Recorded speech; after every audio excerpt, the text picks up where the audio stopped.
Des travaux sont amorcés depuis plusieurs mois pour proposer un BP unique pour toute l'animation, afin de réduire l'offre des diplômes, une nécessité que nous comprenons.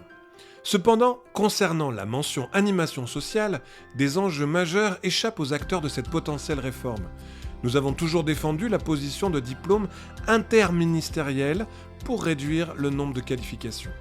La double délivrance et la double reconnaissance par jeunesse et sport d'un côté, opérateur traditionnel de l'animation, et les affaires sociales de l'autre, opérateur vers les publics en difficulté, jouent en effet un rôle très important. Cette suppression fait peser de lourdes menaces. Tout d'abord, la perte de la reconnaissance de nos diplômes dans les secteurs dépendants des affaires sociales, donc suppression de ces emplois, actuellement plus de 12 000 postes, alors que les autres professions peinent à recruter. Ensuite, disparition de l'influence de l'éducation populaire dans l'accompagnement des publics fragiles par la concentration vers le seul secteur jeunesse. Enfin, nous déplorons aussi la disparition des mobilités professionnelles. Entre colère et incompréhension, les animateurs sociaux se mobilisent et le GAG, seul groupement national sur l'animation avec les personnes âgées, s'est engagé dès la fin novembre 2022 pour accompagner la mise en place de solutions constructives. Des courriers officiels ont été adressés aux deux ministères concernés pour préciser nos positions.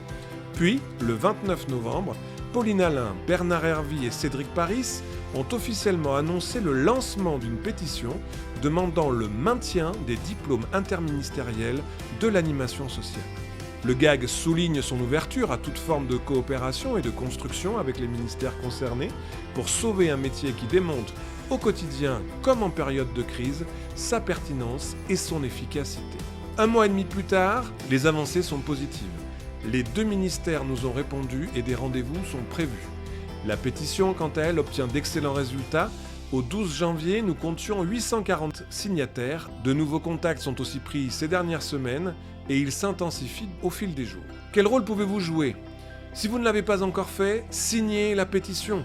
Tous les professionnels du secteur, mais aussi les stagiaires, formateurs ou toute autre personne consciente des enjeux, des personnes âgées ou des familles par exemple, sont invités à le faire. Si vous avez déjà signé la pétition, partagez cette vidéo et nos articles, tous les liens sont dans la description.